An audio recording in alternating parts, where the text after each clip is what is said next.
Hello, and welcome to Wealth Matters, where we discuss the opportunities and challenges of preserving and managing wealth. This show is presented to you by Gaslowitz Frankel, a law firm dedicated to resolving disputes involving your wealth, whether through your will, your trust, your business, or your investments.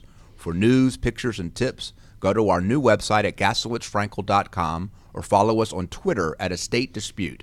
Our show's hashtag is Wealth Matters. Your hosts today are Craig Frankel and Millie Baumbusch, and we're talking about legacy gifts. Should you include your charities in your estate plan? And now it's time to introduce our guests. We are pleased to have with us today Lula Dawit, Director of Planned Giving at the Woodruff Arts Center, Shari Martin, Executive Director at the Cobb Community Foundation, and Dale Hughes, a partner at Jeremiah Companies. I'd like to start off by asking each of you to just give us a brief overview of yourselves and your businesses. Let's start with you, Lula. Sure. Good morning, everyone. My name is, again, Lula Dawit. I work as the Director of Planned Giving for the Woodruff Arts Center. The Woodruff Arts Center is the 501c3 that supports the Alliance Theater, the Atlanta Symphony Orchestra, and the High Museum of Art. We are about to celebrate our 50th anniversary as we were founded in 1968, and so we're centered right in the heart of Midtown, and we also collaborate with many other arts organizations throughout the city. Good morning, this is Dale, and Jeremiah Companies is in Kennesaw, Ackworth, and Marietta, and we invest in companies that engage in the communities, and we consult with companies that do the same. Okay, and Shari? Good morning. This is Shari Martin. I'm with the Cobb Community Foundation, and we are a 25-year-old organization that focuses on connecting resources with needs, primarily in the Cobb community, although our donors tend to give everywhere. Let's jump in. Lula, why don't you tell our listeners what is a legacy gift? Sure. So a legacy gift is really a gift that's sometimes considered more complicated than writing a check. It is working and with perhaps a development director and your attorneys and your financial planners to set up some type of gift that is usually made up through an accumulation of your assets, looking at your accumulated assets, your charitable intent, and some of the obligations that you may have to family members, and coming up with a creative solution to help support an organization that you would like to provide a substantial gift to. Does it have to be a gift at the end of your life, or can it be planning kind of through your life? No, so planned gifts can really be actualized during your life or can take place at a testamentary event. It really just depends on what your needs are. For instance, if you need some income generated, you might consider a charitable gift annuity. And so there are different options that you can choose, or if you want to make a gift out of your required minimum distribution that you're having to take once you reach 70.5, that is considered to be a current planned gift. So it can be both. For those listening, a testamentary event is a colloquial phrase for after you die. When your will matures. Yes. What motivates a donor to give a planned gift? Is it just obviously support for a foundation or a charitable recipient, or are there other factors that might come into play that might motivate a planned gift or a legacy gift? There are numerous factors. One of them is simply something has touched your heart. We've seen so many hurricanes lately, and we have a number of individuals who have not just written a check to an organization who can help with the hurricanes, but have said, I want to set up something so that when these tragedies happen, I have a pool of funds ready that I can use to help individuals who are hurting from these natural disasters. But there are also situations in life where you have some kind of liquidity event, or you have a tax event where it creates an opportunity to truly leverage the dollars that you might give to charity in a way that those dollars or assets, whatever they may be, are much more valuable to the charity than they may be to you because of the taxes you would pay to convert them to cash to be able to turn around and spend. I think I understand what a liquidity event is. It's never actually happened in my life, but intellectually I understand. But tell our listeners what you mean by a tax event. Liquidity or tax event could be where you have sold a company, sold a piece of real estate, anything where you have come into a significant sum of often cash, and it can create a significant tax liability. Interestingly, though, it really works much better for an individual if they were to take assets that instead of selling the assets and giving them to charity, if instead they would actually give some of those assets directly to charity. And the reason for that is those assets to them are only worth really what they're worth after you pay taxes on it. But to the charity, they're worth the full 100% of value. So give us an example how that would work. Okay, so let's assume in Atlanta we have many, many, many individuals who have Coca-Cola stock. And let's say that Coca-Cola stock is worth $1 million, but it was acquired years and years and years ago, and let's assume, so I can do the math, that it has almost no basis, meaning what was paid for it. So if someone turns around and they want to sell that Coca-Cola stock at $1 million with the current income tax rates, they're looking at potentially almost 25% of it going to taxes. 26% to be exact. Thank you. So if instead they decide we're going to take that $1 million. Sorry, in Georgia. In Georgia, that's right. If they turn around and give that Coca-Cola stock directly to a charity, while it's only worth $740,000 to them personally if they were to convert it to cash, the charity gets the full benefit of the $1 million because the charity doesn't pay taxes. So that's $1 million to charity or $740,000 to the individual. It's a pretty good deal. What types of assets can be given as part of a planned gift? Dale, do you know of any limits? I mean, are we talking about real property, personal property, stocks, bonds, cars? Personally, when my wife and I look at it, we consider all assets that are eligible to be given. Now, there are things that I know if I went to Shari at the Cobb Community Foundation and said, would you take my property in Vermont, she might want to ask, well, what are your obligations around that property? How might it sell? And that's one I've often considered coming and giving to you, Shari. Well, let's talk. There are obligations that are surrounding it that might make it a negative in the interim for the community foundation. But I think any asset can be considered for a planned gift. You just have to have a dialogue with the group that you want to donate it to because they want to analyze the liabilities that might be attached to it. And then you, of course, want to go through, like Shari just did, what the tax consequences might be. Let's talk about that, and I'm going to go to Lula. You say you want to have a dialogue with the charity you want to give it to. Why? Well, I think it's really important for a couple of reasons. One, if, say, for instance, you're giving a planned gift that will happen at your passing, and you include information in your will or your trust with respect to how this gift will be carried out to the institution, you want to make sure, for instance, that you have their correct name. You want to have their tax ID number. These are some of the practical matters. But I think that it also helps to engage in a dialogue with the organization because there might be a purpose that you're more aligned to that you may not realize. Or you might make your gift so specific that that specific designation that you're interested in possibly might not exist at the time that your gift is realized. Give an example. So, for instance, say you want to support a specific endowed department, for instance, at the museum, the High Museum. Well, what if in 20 or 30 years from now that the purpose of that endowed gift isn't really a part of the museum's purpose? And so there is a drive when you're working with donors so that their gifts are as general as possible, because you also may be hurting the museum because they really might need the fund for another specific endowment. So you really want to connect with the institution so that you're supporting their purpose and your gift may not hurt them if that gift is no longer able to be carried out. Lula, that's interesting you say that because that's the exact sort of dialogue I was anticipating, Craig. As an example, something we're considering right now, Cindy and I, is what we call a MICA fund. And a MICA fund, what we want to do with it is to be available to serve justice, social justice. And so as we look at law schools or groups that might serve social justice today, we'll define it within certain parameters today, but our goal is not for it to just achieve those goals today, but what might be the social justice goals 50 years from now. So that if you were running that group, Lula, I would say, look, how can we define this in a way that it can evolve to whatever the needs are 50 years from now in this very area? So that's a great, thank you for that question, because that's the exact dialogue I would want to have with Lula if she was running that 501c3 that we were looking at making the donation.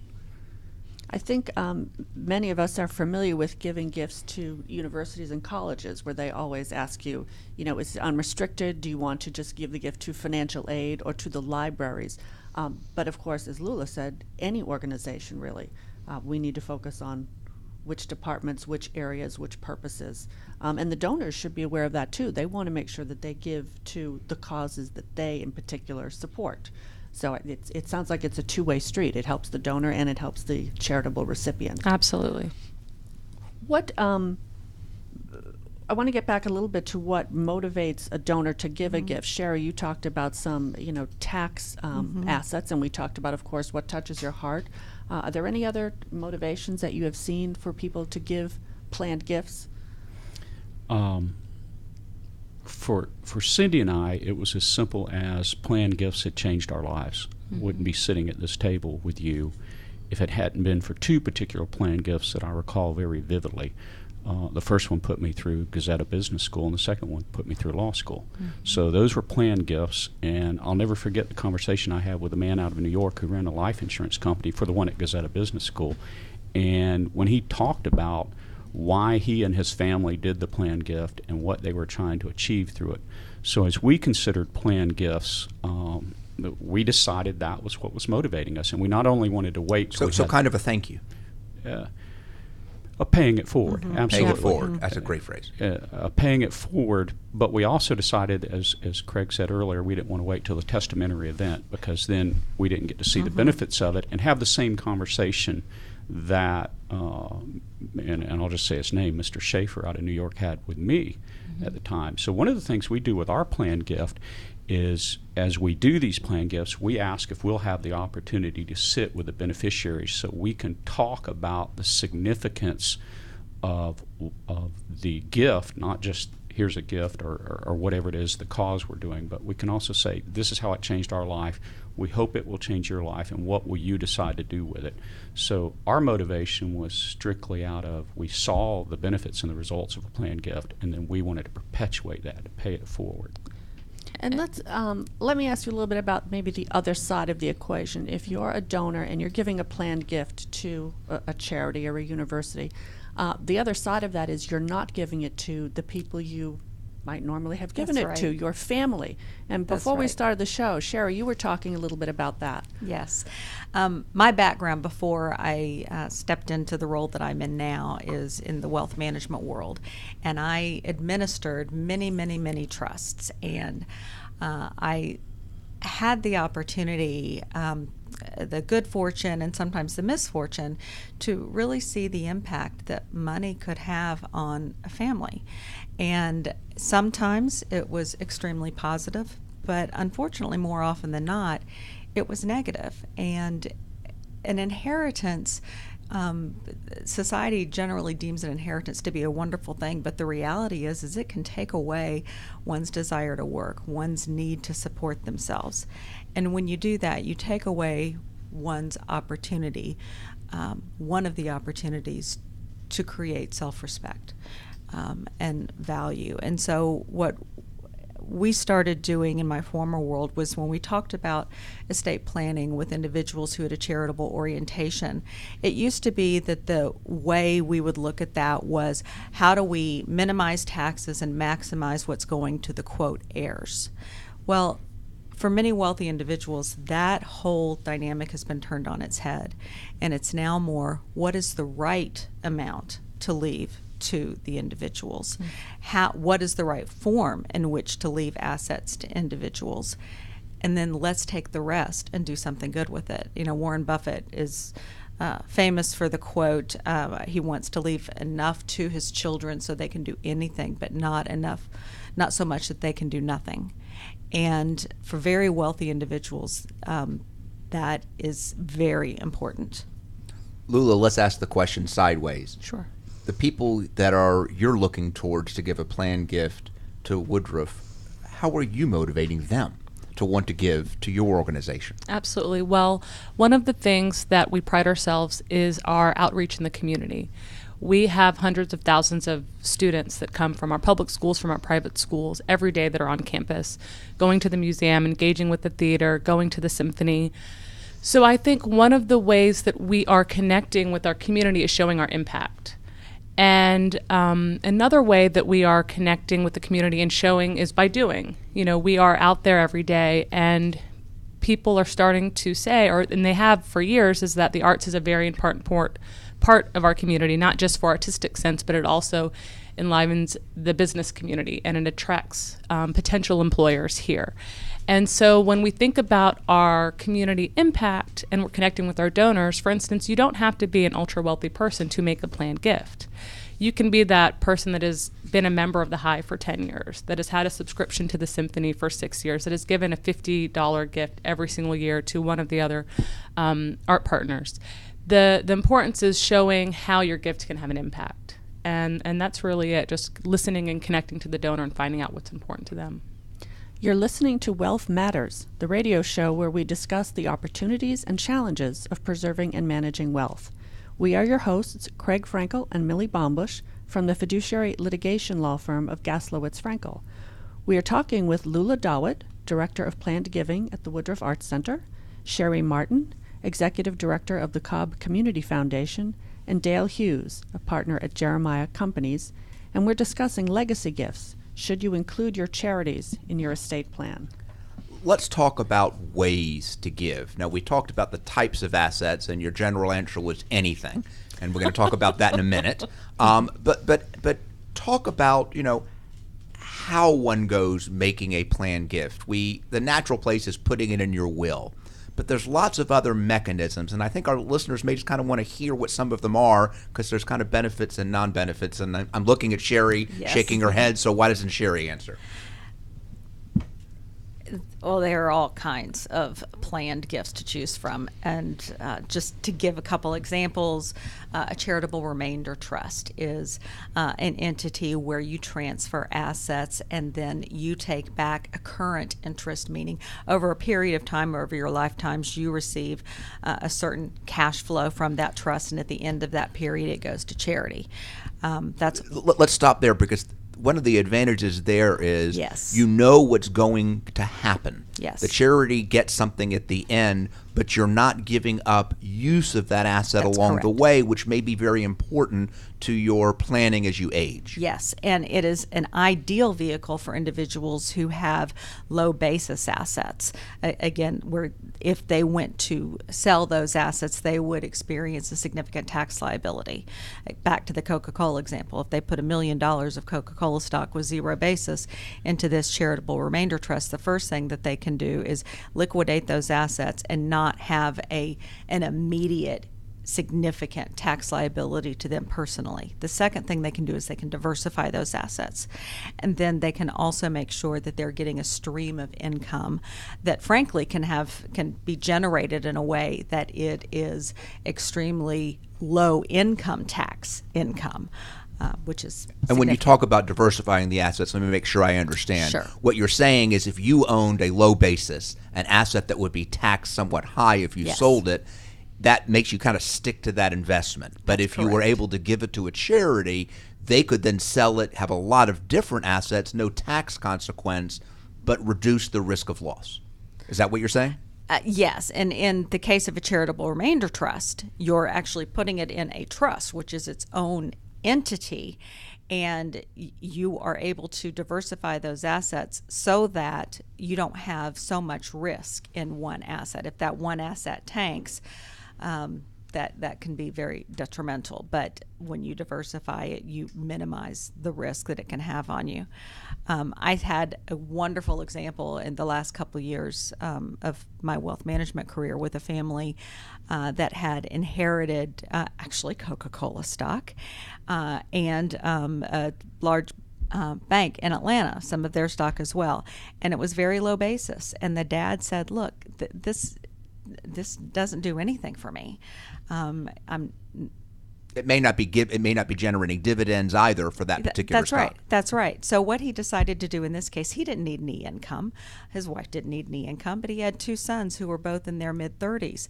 And this gentleman was very, very attuned to the fact that it was possible to ruin his children, and he never wanted to do that, but he wanted to help them. He also wanted to cultivate in them a sense of charitable responsibility and a sense of giving back. That civic rent is our founder calls it. But he took all of that stock and he said, I'm just going to put it in a charitable remainder trust. And each of his sons receives about $5,000 a year. Not enough to in any way ruin them, but enough just to have a little extra.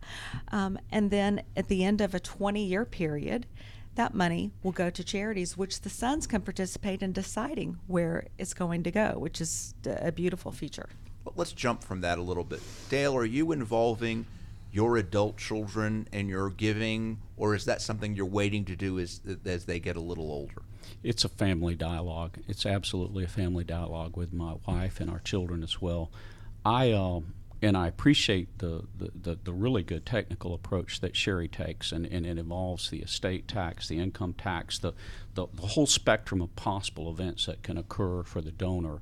But for myself and for others similarly situated, when I sit and talk with them, the first thing I'll ask them is a little bit different. I'll say, look, what really motivates you? What's your passion? What is it that you really think that, if I could do this, it will not only change my life and who we are as a family, but it'll change other lives.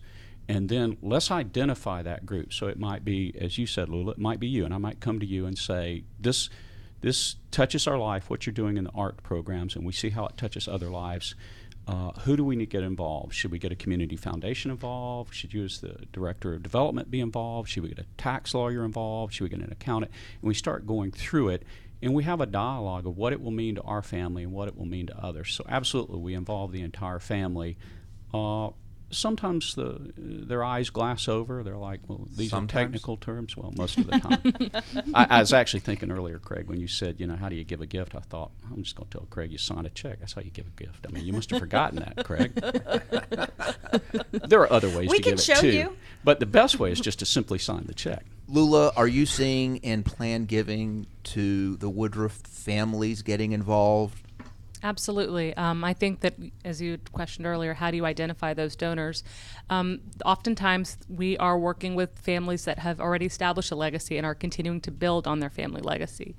And I think that's what a lot of nonprofits should be doing because, as you know, we're going through the greatest generation right now, and we have the baby boomer generation, and how are we preparing our millennials, our Generation Ys, to continue in that family legacy planning. And so one of the great things also, that we had done at my previous, so prior to the Woodruff, I was at Spelman, we had a really great family succession story where a donor's mother who had passed away named Spelman as a beneficiary of a life insurance policy that she really no longer needed. It was a paid-up policy.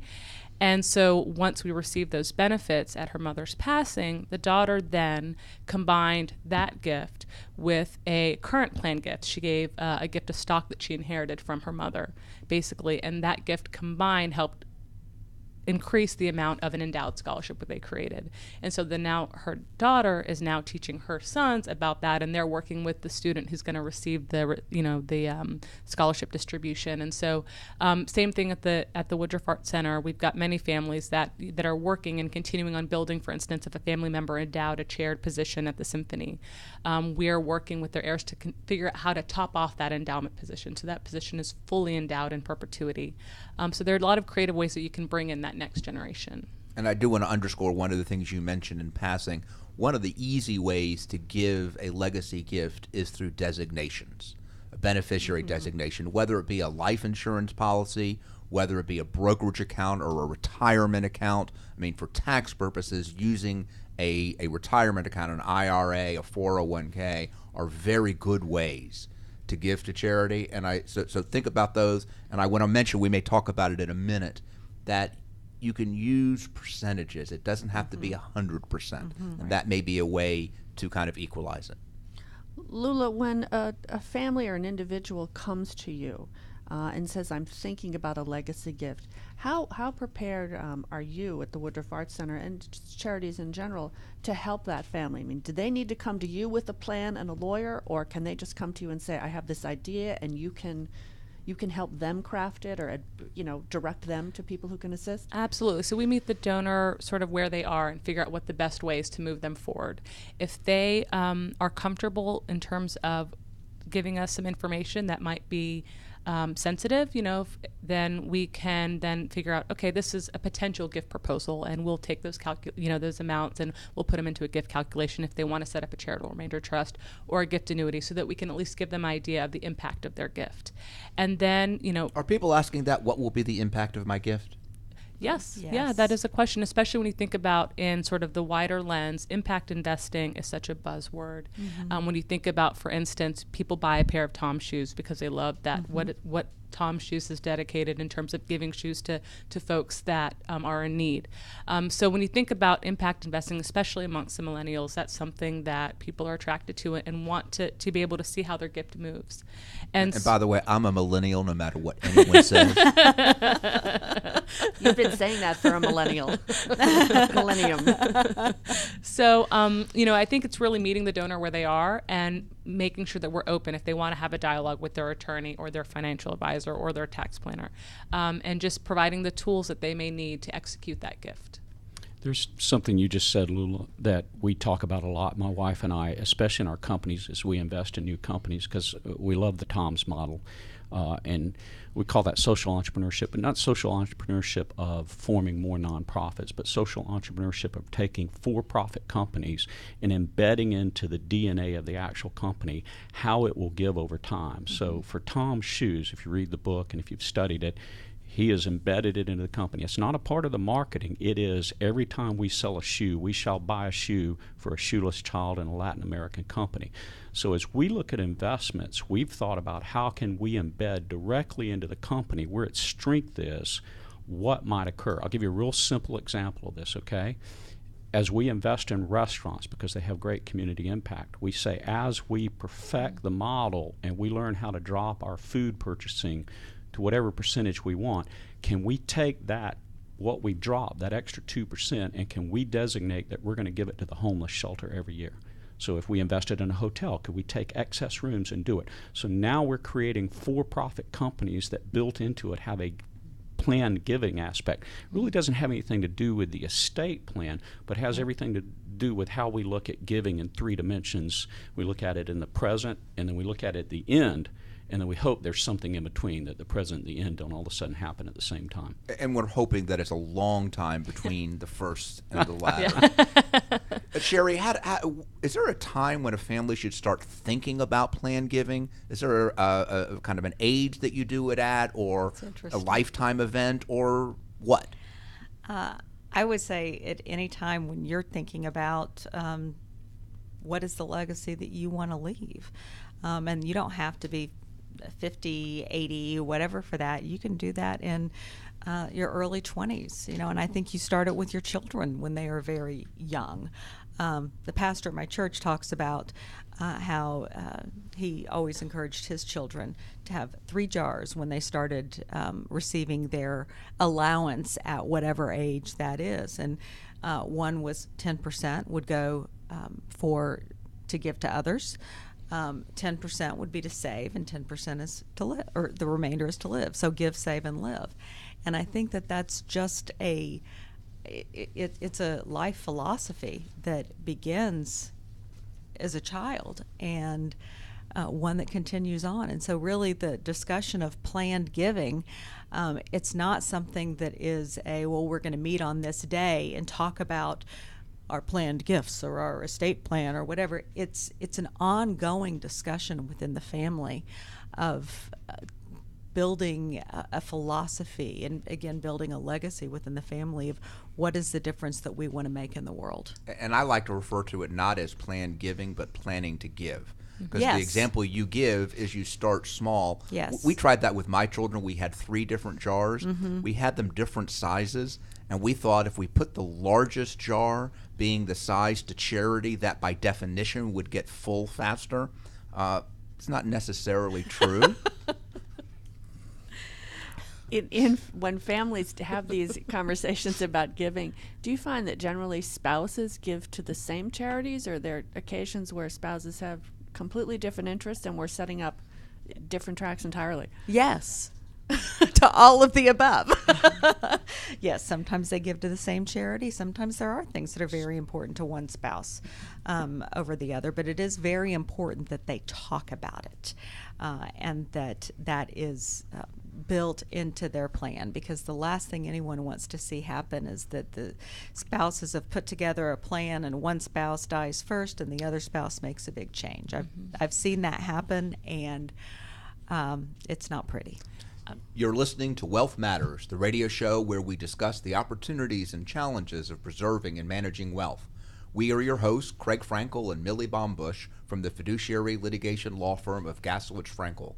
We are talking today with Shari Martin, the executive director of the Cobb Community Foundation, Dale Hughes, a partner with Jeremiah Consulting, and Lula, Dawit, director of plan giving with the Woodruff Arts Center.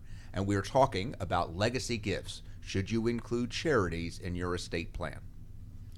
I want to ask all of you if you can give us some examples of things to be wary about. What are some examples of planned giving or legacy gifts that have somehow gone awry? I mean, I'm thinking, for instance, of, because we have seen in our practice, we've seen wills maybe that were drawn up 20, 30, 40 years ago, and there's a provision for a charity, and by the time the testator passes away, that charity doesn't exist anymore. Right. And one of the great examples is a recent lawsuit that came out of Princeton, where a huge amount of money, we're talking tens of hundreds of millions of dollars, was put in to do their, I forget what it's called now, civic, when you do foreign service, to fund foreign service schools and foreign service students, except that particular program doesn't exist anymore. Right? I think one of the things that is so important is that individuals take a look at their plan, whatever that is. And when I say take a look, I mean discuss it. I mean draw out the picture of where funds are ultimately going to go from your estate.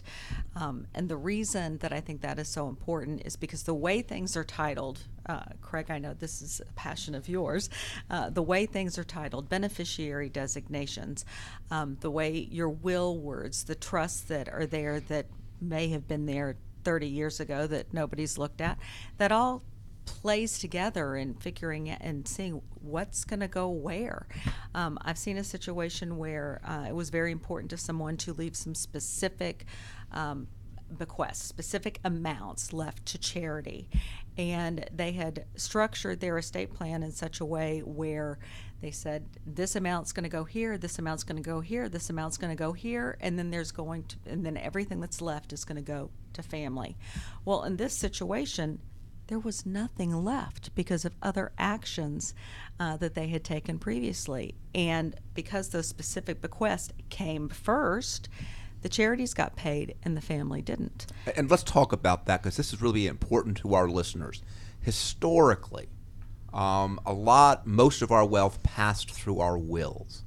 In today's world, where we have a lot of other vehicles, particularly retirement vehicles and brokerage accounts, we're seeing in our practice a huge amount of wealth is passing through life through other vehicles, so that a testamentary document, whether it be a trust or a will, may not have enough. That's right. And the same thing regarding titling. One of the issues that we at Gaslowitz Frankel see often is that what you think you own or how you own it isn't true, or the beneficiary designation, somebody has passed away earlier, and it doesn't go where you're thinking it's going, but it was part of your greater plan.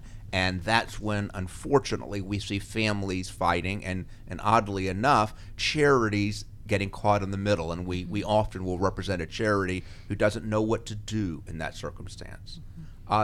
Lula, are you seeing other mistakes that you see? Sure, and I think that a key way to avoid some of these mistakes is really reaching out to your donors, and even if they want their gift to be anonymous, just having an open line of communication, and that explain in a way that you are not pressuring the donor, that that some of these planned gifts might be non-binding, and leading with that and saying we know your plans may change, healthcare costs might rise, and so having an approach Might. But having an approach that you are letting the donor know that you are flexible and you understand that the expected amount that you might receive now as you write it in your legacy intention form might not be what you get in 20, 30 years. All that to say, having that open line of communication, and so that also the donor understands that you can help steer their gift so that you may not have those issues in the future. Another thing I think is what's great is sometimes you'll get the surprise gift, from a donor that you had no idea left you in their will, and you receive a gift from the executor, and you just have a check, and you see, on that check the estate of X, Y, and Z, and you see the executor's name. Maybe before you cash that check, you call the executor to get a little bit of information, because this might be someone that was never on your radar, because you also want to make sure that that distribution is something that you are entitled to, so that you don't find yourself in a battle 5, 10, 15 years from maybe a disgruntled heir. And for those who care, I'll be giving a presentation on this to the Georgia Planned Giving Council on how charities should deal with this, but that's another issue. Right. But I think that all falls in line with having, as best as you can, an open door of communication. Let me ask kind of a general question that we touched on. When you're thinking about planned giving and planning a gift, do you have to use a lawyer? No. You don't have to, but I think it's wise to. And the reason for that is that there are downstream implications for everything.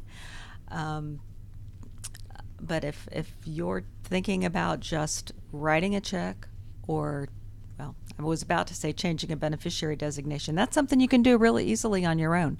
But there are implications of that. And most people don't know what those implications are. So to the extent that one is involved, an attorney in their estate plan or their CPA with their income tax planning, I think it is wise to engage one or both of those individuals when you're looking at a planned gift. And I do want to mention an issue that's kind of that you had mentioned on use of names. So I saw a will relatively recently that gave something to, quote, the Shriners, end quote.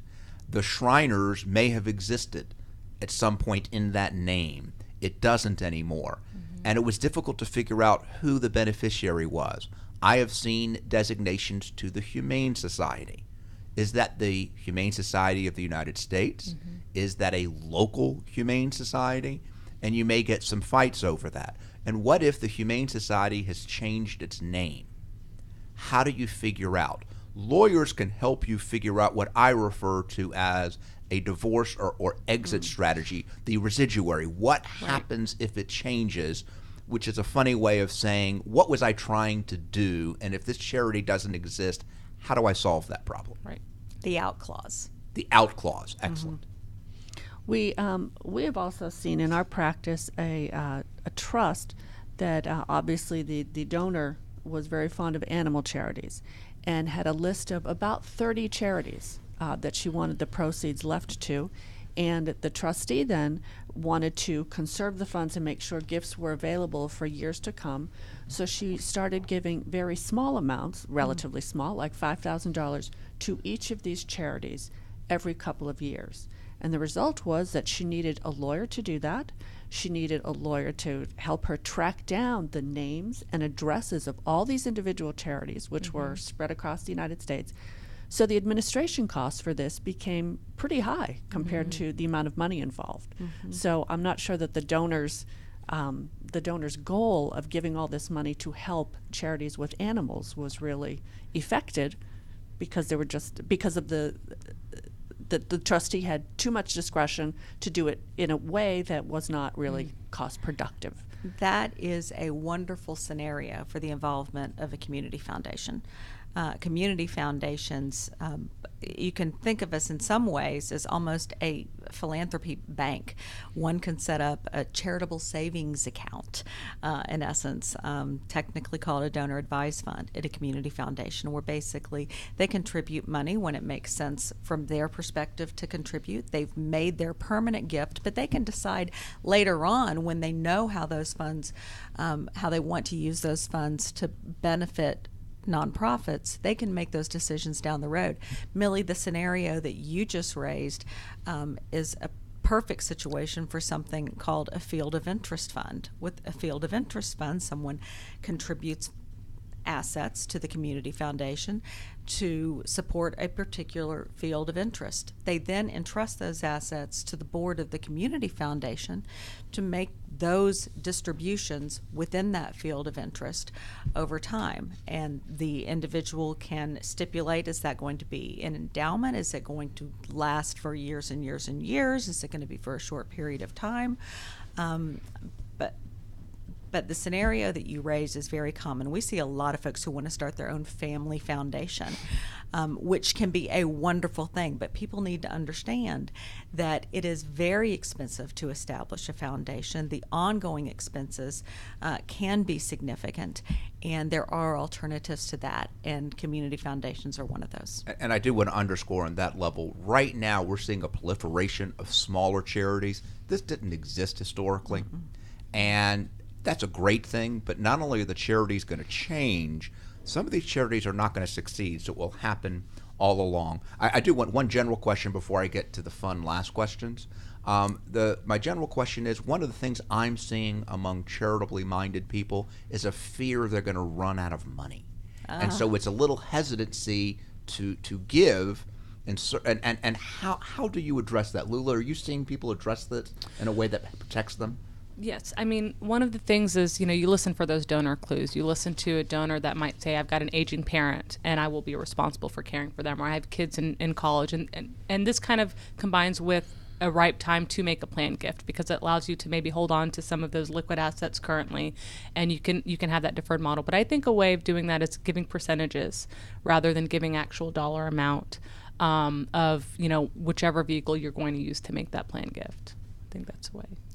I agree with the question. And Lula, one of the things, well, first off, I was going to tease Craig and say, why do you always look at the glass as half empty? I mean, you could have a lot more money at the end and not have planned I do want to underscore that I work for Gaslowitz Frankel, where we deal with disputes that arise when their mistakes have been made. So you're paying me to look at the glass half full. And I appreciate that, and I'm going to look at the glass as half full, and I'm going to say and go along with what Lula said, that, and this ties back with what you said, Shari. We have the present time, we have the end time, we have in between. And in between, we might have more medical costs. In between, we might take over the care for a parent. We might have a business that failed. We might have a lot of events that change the end time and what we think we're going to give. We can start giving in the present, and you can consider that a glass. And you can say, I'm going to fill this glass up to $1 million. When it hits $1 million, it will endow this. When you hit that, it can end, and you can still have something else. Then I can say, these are my glasses at the initial stage for my children. I want each of my children to have the following. After that, I want to fill the following glasses, which will be impact giving. So I can fill those. I can state a percentage, but then I can cap it. Mm-hmm. And then after I cap that, I could go to others. So the way we look at it, and the way when I have a dialogue with others, I try to have them look at it as I say, where do you want to make impact? Let's talk as if you can make all that impact. Let's fill the glass where you think I can move on to the next one. And then I like a robust plan that spans all of time and creates those glasses. You fill it with a percentage, you cap it, you move to the next one. It's a pretty simplistic way to approach it when you consider that the glass is half full, not half empty. Okay, now we get to the fun part. So I want each of you to tell us in about 30 seconds your favorite, best plan giving story. And we're going to start, of course, with Shari. Oh, fine. Well, I already gave you one example, so this is my favorite. So this is a family worked with in my prior world, and this family was extremely wealthy. And when we asked the patriarch, so tell us what it is that you want to see happen, and he said, well, I want to, the whole Warren Buffett thing. I want to give each of my kids enough where they can do anything but not do nothing, and then give the rest to charity. And that's what my estate plan does. Well, we tore it apart and looked at it, and the bottom line was no, that's not what was happening at all. There was about $100,000 of tens of millions of assets going to charity, and the rest was going to the federal government and his children. And we literally tore it apart and put it back together and accomplished for him what he wanted to do. And he knows now that his sons are taken care of, but he and his wife are enjoying life and knowing that everything that they have is going to make a long-term impact in the world. Dale? My favorite plan gift stories, and Lula, you touched on them earlier. It's not the major wealth story. It's not the end of life story where they gave $1 million or $1 billion to someone. It's someone who said, you know what, I think I can make a difference at $50 a month, and they execute on that. And then you're sitting around and you're talking, you're thinking, we're doing all these, very significant plans, but here's a person that maybe started when they was 20 and gave $50 a month, and maybe they put it with Shari, and maybe she managed it in a fund that multiplied it, and by the time they died at 95, you read in the paper or you encounter the person, they've given millions upon millions of dollars. I think my favorite stories are the ones where it's everyday people who have made significant changes through very simple planned gifts. And sometimes we forget that it can be as simple as what you said earlier. It can be that $50 a month starting at 20, and by the time you're 90, you've changed someone's life. Right. That was such a better answer. And I'm going to just piggyback on that. One gift agreement that I had worked on was with a school teacher, very modest income, but she was a great saver, and she was a widow. And, she would make those $50 to $100 gifts every year. She'd write her check, same time, around the same time of the year. And eventually I just was taken back by how consistent she was with giving, and, trying to figure out what was her affinity. And or measure her affinity. And we met. I brought her lunch. It was actually really funny because she'd said, just bring some sandwiches over. And I said, okay. So I brought some sandwiches over very casually, and I walk into her modest home, and she had laid out the china and the beautiful crystal glassware for our water cups. And I'm feeling like such an idiot because I have a bag of sandwiches. But anyhow, that conversation led to us having a really wonderful relationship and bond. And she realized that she could make a substantial gift, not only to honor sort of the different charities that she felt she was connected with, but also to honor her late husband, who didn't have the opportunity because he had passed at a time where they didn't have that amount of accumulated wealth down the line. And so it was really able to support the charities that he loved and the charities that she loved. And it just filled her with so much pride. And you could see her affinity for the organization just rise tenfold. That's a wonderful story. They're all wonderful stories. Even the multimillionaire wonderful stories. Yes. Thank you. I'd like to thank all of you so much for participating this morning. And before we leave, just to make sure that our listeners can get in touch with you, I'd like to ask you to share your contact information, your social media information. We will start with Shari. Absolutely. Our website is cobbfoundation.org. You can also find us on Facebook at Cobb Foundation. And you are welcome to just shoot me an email at shari@cobbfoundation.org. Thank you. Dale? You can reach me at dale@jeremiah360.com. Just shoot me an email. If you'd like to learn more about the Woodruff Arts Center and all of our art partners, just go to woodruffcenter.org. You can reach me at Lula.Dawit, Dawit, at woodruffcenter.org, or on my direct dial 404-733-5044. As we wrap up our show today, I want to thank everyone for listening to Wealth Matters, where we discuss the opportunities and challenges of preserving and managing wealth. For more information about Gaslowitz Frankel, please go to our website at gaslowitzfrankel.com, and remember to follow us on Twitter at Estate Dispute and use our show's hashtag Wealth Matters. Our guests today were Lula Dawit, Director of Planned Giving at the Woodruff Arts Center, Shari Martin, Executive Director of the Cobb Community Foundation, and Dale Hughes with Jeremiah Companies. Please join us every fourth Wednesday of the month at 8:30 a.m. here at Wealth Matters on Business Radio X.